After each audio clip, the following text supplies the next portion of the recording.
allumons les buzzers, d'Agathe, de Fabien, de Philippe, d'Olivier. Voici la première question, elle vaut un point, bien sûr. Au cours d'une vente publique, quelle offre d'achat chiffrée est proposée au commissaire-priseur Philippe? Une enchère. Exactement. Pour tenter d'obtenir de l'adjudication, c'est l'enchère. Un point pour Philippe. Pour 2 points, cinéma.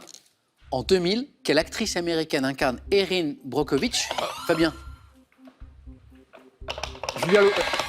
Et Agathe, t'as pris la main. Julia Roberts. Oui, exactement. Fabien, vous l'aviez? Ouais, c'était pas encore tout à fait là. Il y a même aussi C'était sur le bout de la Julia, gâte, il y a le Julia, j'entends le Julia, il manque la... Ça ne revient pas. Erin Brockovich, donc, le rôle qu'elle incarnait, secrétaire se battant contre une multinationale à l'origine d'un scandale d'eau contaminée. Le film est magnifique. C'est une histoire vraie. Hein. Ouais. Agathe 2. Première question à 3 points. Dans quel poème philosophique, dont le titre évoque le fondateur du zoroastrisme, Nietzsche remet-il, Olivier? Ainsi parlait Zarathustra. Nietzsche. Philippe? Ainsi parlait Zarathustra. Ainsi parlait Zarathustra. Bonne réponse, bonne réponse. Le petit T de Zarathustra, Olivier, vous ne l'avez pas entendu, c'est transformé en S. Ainsi parlait Zarathustra. Et je pense que vous n'en êtes pas rendu compte. Non. Parfois, c'est la langue qui fourche. Olivier, là, Désolé, ainsi hein. parlait Zarathustra, et à un moment, la langue fourche, et ça devient ainsi parlait Zarathustra. Parfois, la connexion langue-cerveau se fait pas bien. Olivier, c'est dommage, mais vous l'aviez. Philippe, du coup, Bah, merci, Olivier. eh ben, merci, et ça fait 3 points. Quelle pâtisserie individuelle en forme de demi-cercle est composée de pâte feuilletée, garnie de compote de pommes? Fabien? Un chausson aux pommes. Ah, exactement. Repliée sur elle-même, demi-cercle, pâte feuilletée, la pomme, on y est. Question nourriture, ça va aller. C'est vrai, c'est vrai. Eh ben, ça tombe bien parce que des questions de gastronomie, j'en ai souvent. Fabien, on aime bien ça aussi. 1 point. Après le chausson aux pommes, du sport, c'est logique parce qu'il faut l'éliminer. Il faut le dépenser. Ouais. Eh oui, en avril 2023, lors d'un tournoi à Macao, dans quel sport de raquette le jeune Alexis Lebrun a-t-il battu le numéro 1 mondial? Philippe? Badminton. Non. Fabien? Au squash. Non.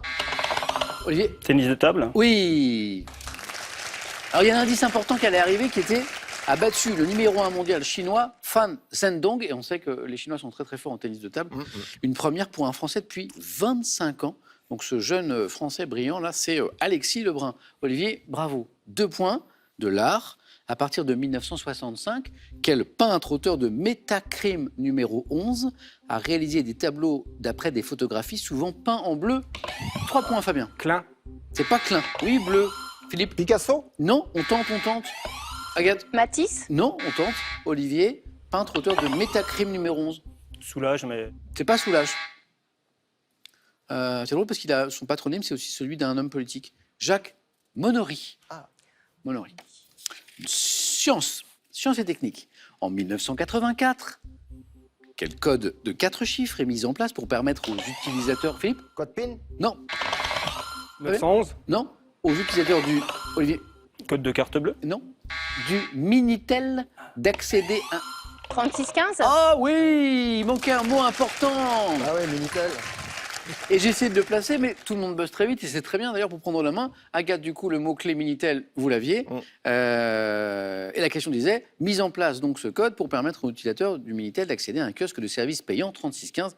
Payant, bien payant d'ailleurs, certains se rappellent au début du Minitel, hein, les premières notes, vous vous rappelez? Les factures. Agathe, bravo. Et maintenant, écoutez.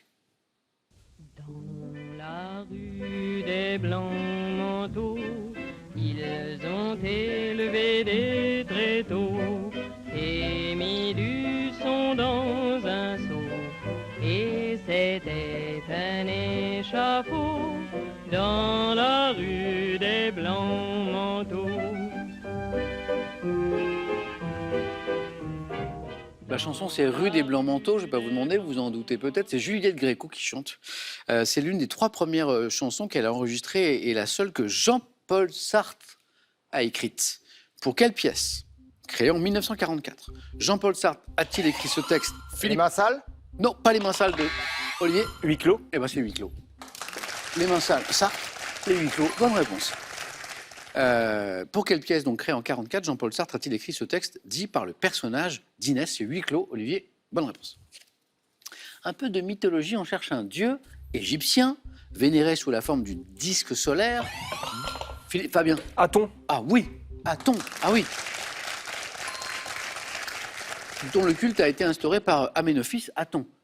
Une plante, un petit peu de botanique. Quelle plante dont les fleurs en forme de boule ont des pétales parfois enroulés doit son nom au botaniste Andreas Dahl. Philippe, Dahlia. il est rapide. Bonne réponse. Dahl, tout le monde buzz. Philippe, plus vite. Bien joué. Dahlia. Histoire. On est au XIVe siècle. On est en 1328. Lorsque Philippe VI succède à Charles IV le Bel, quelle dynastie s'installe? Fabien? Les Valois. Oh là là là là. Fabien, c'est bien. S'installe sur le trône de France.